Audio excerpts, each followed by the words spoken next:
The U.S. Department of Justice has released the highly anticipated affidavit that underpinned this month's search of Donald Trump's Florida home, confirming that the United States is investigating the alleged mishandling of classified documents by the former president.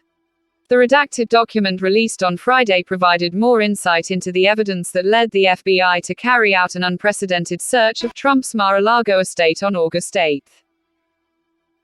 Years before Russia invaded Ukraine, Alexy Savchenko helped develop one of the most lethal and inexpensive weapons now used by thousands of Ukrainian service members. In 2014, he was among the protesters whose months-long rallies in Kyiv ultimately removed pro-Russian President Viktor Yanukovych. An air raid killed at least 4 people, including 2 children, in the capital of Ethiopia's northern Tigray region, the head of a hospital said. The federal government denied the allegations, saying the Air Force only targeted military sites and accused Tigray People's Liberation Front (TPLF) forces of staging civilian deaths.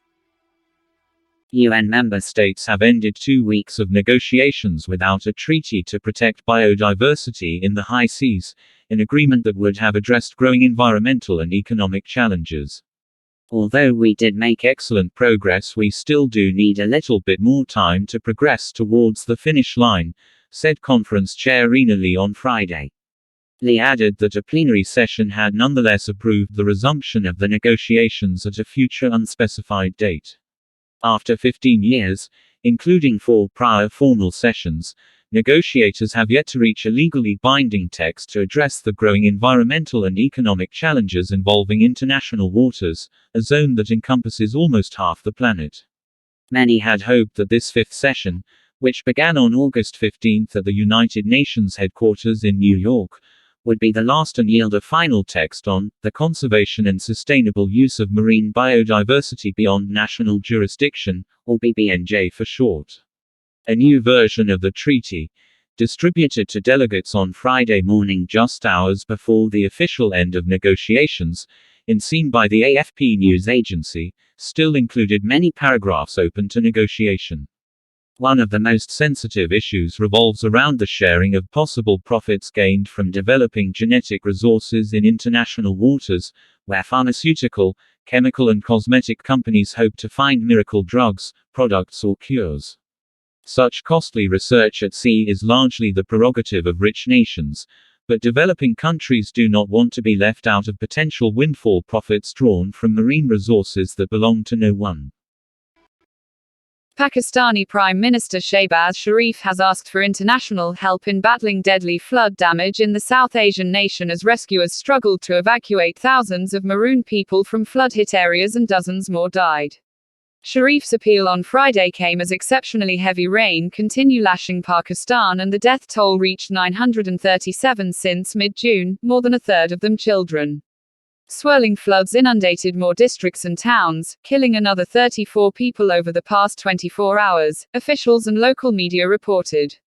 The majority of the deaths were reported from southern Sindh, where 16 people lost their lives, followed by southwestern Balochistan, where another 13 people died in rain-related mishaps, officials said. The remaining fatalities were reported in northeastern Punjab and the northern Gilgit-Baltistan region, which borders China. The ongoing rain spell has caused devastation across the country, PM Sharif tweeted, thanking other countries and groups for their support. Together we will build back better. Later, he met with foreign diplomats and representatives of international aid agencies to brief them about the damages. A government statement quoted Sharif as saying 300 children were among the dead. Sharif said the scope of the devastations caused by rains and floods this time was worse than in 2010 when floods killed 1,700 people. He blamed the horrors of climate change for the tragedy. He visited flood-hit areas in Sindh province on Friday, assuring flood victims of the government's support. Some 6,500 Pakistani troops are taking part in the search and rescue operations and have so far evacuated more than 40,000 people. Pakistani TV footage on Friday showed a raging Swat River destroying the iconic new Honeymoon Hotel in the northwestern tourist resort of Kalam. There were no casualties as tourists and staff left the hotel on Wednesday, following government evacuation instructions. Be aware. With the world. 8 p.m. broadcast service.